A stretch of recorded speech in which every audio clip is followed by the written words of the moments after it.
ফ্রিজের board fuse থেকে পার হবে পজিটিভ, পজিটিভ থেকে চলে যাবে সুইচে, সুইচ থেকে পার হবে সকেটের এক প্রান্তে, আর সকেটের আরেক প্রান্তে থেকে সরাসরি চলে যাবে ইন্ডিকেটারে, আর ফিউজের এক সাইডে থাকবে হচ্ছে ইন্ডিকেটারের লাইন। তো এই বোর্ডটি পুরোপুরি পরিপূর্ণ করতে হয় নিজে থেকেই, এটা পরিপূর্ণ তার টানা থাকে না। যারা সেটিং করে তারা এটা পরিপূর্ণভাবে সেটিং করে নেয় বা তার টানে নেয়। এটা কিভাবে লাইন করতে হয় সেই লাইনটাই আপনাদেরকে দেখানোর চেষ্টা করতেছি। আপনারা দেখুন এটা কিভাবে আমি লাইন করলাম।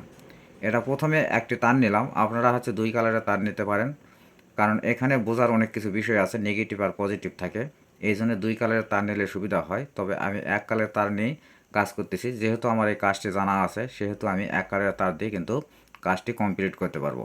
আর আপনাদের যদি কাজটি জানা থাকে তাহলে দুই কালারের তার হচ্ছে না নিলেও হবে, এক কালারের তার নিলেও হবে। আমি প্রথমে সুইচের এক প্রান্তে এটা কিন্তু সেট করে নিলাম, সেট করে নিয়ে ফিউজের এক প্রান্তে এটা সেট করে দেবো। ফিউজের এক প্রান্তে সেট করে দিয়ে আর এক প্রান্তে যদি আমি পজিটিভ প্রবেশ করাই তাহলে ফিউজটি খুলে ফেলে দিলে এই বোর্ডে আর কোনো কারেন্ট বা বিদ্যুৎ থাকবে না। সেই জন্যে আমি কিন্তু এক প্রান্তে সেট করে নিলাম। সেট করে নেওয়ার পর যে পজিটিভ লাইনটা ঢুকবে সেই পজিটিভ লাইনটি আর এক প্রান্তে সেট করে নিচ্ছে, আর এর সঙ্গে সেট করে নিচ্ছি আরেকটি ছোটো তার।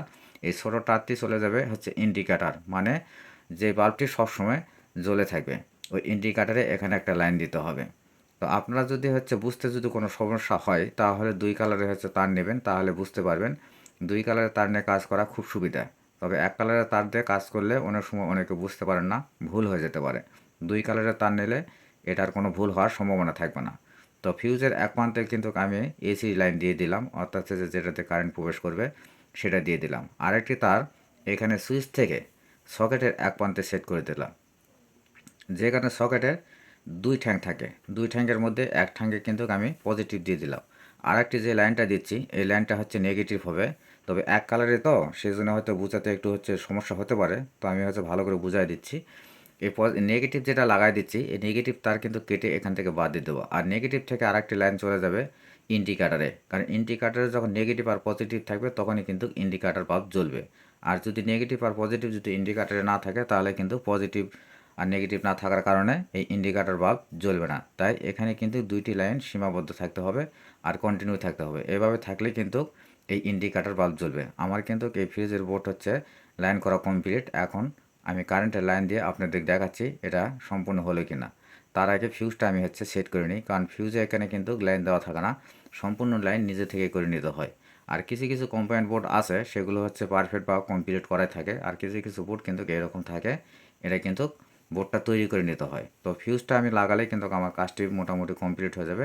তারপর আপনাদেরকে দেখাবো, কাস্টমার সামনে আছে, কাস্টমারের সামনে কাজটা করতেছি, কারণ কাস্টমারকে আবার কিন্তু বুঝাই দিতে হবে, কারণ কাস্টমার যখন নিয়ে যারা সেট করবে উল্টাপাল্টা করে দিলে সমস্যা হতে পারে। আমার কিন্তু ফিউজ লাগানো কমপ্লিট হয়ে গেল।